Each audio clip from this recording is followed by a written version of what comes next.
بسم اللہ الرحمن الرحیم۔ السلام علیکم۔ اسلامک لائبریری آفیشیل میں آپ کو خوش آمدید کہتی ہوں۔ قرآن مجید میں ذوالقرنین کے بارے میں یہود مدینہ کے سوال کا جواب دیا گیا ہے۔ 20ویں صدی کے آغاز تک اکثر مفسرین ذوالقرنین سے ناواقف تھے، چنانچہ 1300 سال تک عام طور پر سکندر اعظم ہی کو ذوالقرنین سمجھا جاتا رہا۔ اس کی وجہ یہ تھی کہ قرآن میں ذوالقرنین کی فتوحات کا ذکر جس انداز میں ہوا ہے، یہ انداز سکندر اعظم کی فتوحات سے ملتا جلتا ہے، لیکن حقیقت یہ ہے کہ ذوالقرنین کی سیرت کا وہ نقشہ جو قرآن نے پیش کیا ہے اس کی سکندر اعظم کی سیرت کے ساتھ سیرت سے کوئی مناسبت ہی نہیں۔ بہرحال جدید تحقیق سے معلوم ہوا ہے کہ ذوالقرنین قدیم ایران کے بادشاہ کیخورس یا سائرس کا لقب تھا۔ یہ اس زمانے کی بات ہے جب ایران کے علاقے میں دو الگ الگ خود مختار مملکتیں قائم تھیں۔ ایک کا نام پارس تھا جس سے فارس کا لفظ بنا ہے، اور دوسرے کا نام مادہ تھا۔ کیخورس یا سائرس نے ان دونوں مملکتوں کو ملا کر ایک ملک بنا دیا اور یوں سلطنت ایران کے سنہرے دور کا آغاز ہوا۔ دو مملکتوں کے فرما روا ہونے کی علامت کے طور پر انہوں نے اپنے تاج میں دو سینگ لگا رکھے تھے، اور اس طرح ان کا لقب ذوالقرنین دو سینگوں والا پڑ گیا۔ قرآن پاک میں ہے، اور یہ لوگ آپ صلی اللہ علیہ وآلہ وسلم سے ذوالقرنین کے بارے میں پوچھتے ہیں۔ آپ صلی اللہ علیہ وآلہ وسلم کہیے کہ ابھی میں آپ لوگوں کو اس کا حال بتاتا ہوں۔ ذوالقرنین کے بارے میں جدید تحقیق کو اہل علم کے حلقے میں متعارف کرانے کا سہرا مولانا ابو الکلام آزاد کے سر ہے۔ انہوں نے اپنی تفسیر ترجمان القرآن میں اس موضوع پر تفصیل سے بحث کی ہے اور ثابت کیا ہے کہ قدیم ایران کا بادشاہ کیخورس یا سائرس ہی ذوالقرنین تھا۔ مولانا ابو الکلام آزاد کی تحقیق کی بنیاد ان معلومات پر ہے جو شہنشاہ ایران رضا شاہ پہلوی کے دور میں ایک کھدائی کے دوران دستیاب ہوئی تھیں۔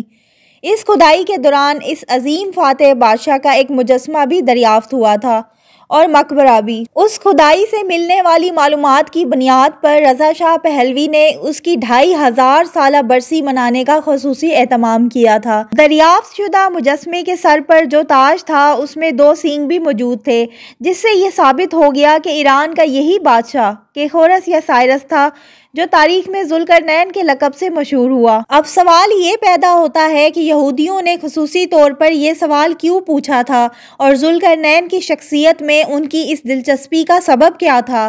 اس سوال کا جواب ہمیں بنی اسرائیل کی تاریخ سے ملتا ہے۔ جب 587 قبل مسیح کے لگ بھگ عراق کے بادشاہ بخت نصر نے فلسطین پر حملہ کر کے یروشلم کو تباہ کیا تو اس شہر کی اکثریت کو ہلاک کر دیا گیا، اور زندہ بچ جانے والوں کو وہ اپنی فوج کے ساتھ بابل لے گیا، جہاں یہ لوگ 150 سال تک اسیری کی حالت میں رہے۔ جب ایران کے بادشاہ ذوالقرنین نے ایران کو متحد کرنے کے بعد اپنی فتوحات کا دائرہ وسیع کیا تو سب سے پہلے عراق کو فتح کیا۔ مشرق وسطیٰ کے موجودہ نقشے کو ذہن میں رکھا جائے تو فلسطین، اسرائیل، مغربی کنارہ اور لبنان کے ممالک پر مشتمل پورے علاقے کو اس زمانے میں شام عرب یا شام اور اس سے مشرق میں واقع علاقے کو عراق عرب یا عراق کہا جاتا تھا، جبکہ عراق کے مزید مشرق میں ایران واقع تھا۔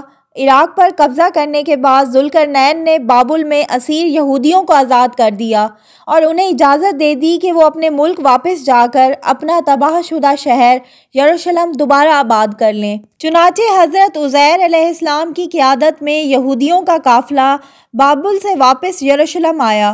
انہوں نے اپنے اس شہر کو پھر سے آباد کیا اور ہیکل سلیمانی کو بھی اثر نو تعمیر کیا۔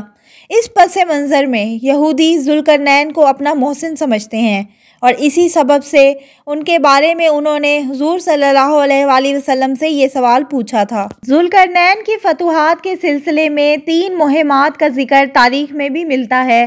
ان مہمات میں ایران سے مغرب میں بحیرہ روم تک پورے علاقے کی تسخیر، مشرق میں بلوچستان اور مکران تک لشکر کشی، اور شمال میں بحیرہ خزر اور بحیرہ اسود کے درمیانی پہاڑی علاقوں کی فتوحات شامل ہیں۔ ذوالقرنین کا یہ سلسلہ فتوحات حضرت عمر رضی اللہ عنہ کے دور خلافت کی فتوحات کے سلسلے سے مشابہ ہے۔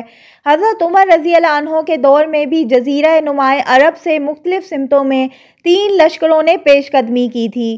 ایک لشکر شام اور پھر مصر گیا تھا اور دوسرے لشکر نے عراق کے بعد ایران کو فتح کیا تھا، جبکہ تیسرا لشکر شمال میں کوکاف تک جا پہنچا تھا۔ قدیم روایات میں ذوالقرنین کے بارے میں کچھ ایسی معلومات بھی ملتی ہیں کہ ابتدائی عمر میں وہ ایک چھوٹی سی مملکت کے شہزادے تھے۔ ان کے اپنے ملک میں کچھ ایسے حالات ہوئے کہ کچھ لوگ ان کی جان کے در پہ ہو گئے۔ وہ کسی نہ کسی طرح وہاں سے بچ نکلنے میں کامیاب ہو گئے اور کچھ عرصہ صحرا میں روپوش رہے۔ اسی عرصے کے دوران ان تک کسی نبی کی تعلیمات پہنچیں۔ یہ بھی ممکن ہے کہ اللہ ہی کے نبی ہوں اور انہی کی تعلیمات سے انہوں نے استفادہ کیا ہو۔ بہرحال قرآن نے جو ذوالقرنین کا کردار پیش کیا ہے وہ ایک نیک اور صالح بندہ مومن کا کردار ہے۔ بہرحال یہ ذوالقرنین کی مغربی علاقوں پر لشکر کشی کا ذکر ہے جب وہ پیش قدمی کرتے ہوئے بحیرہ روم کے ساحل تک جا پہنچے۔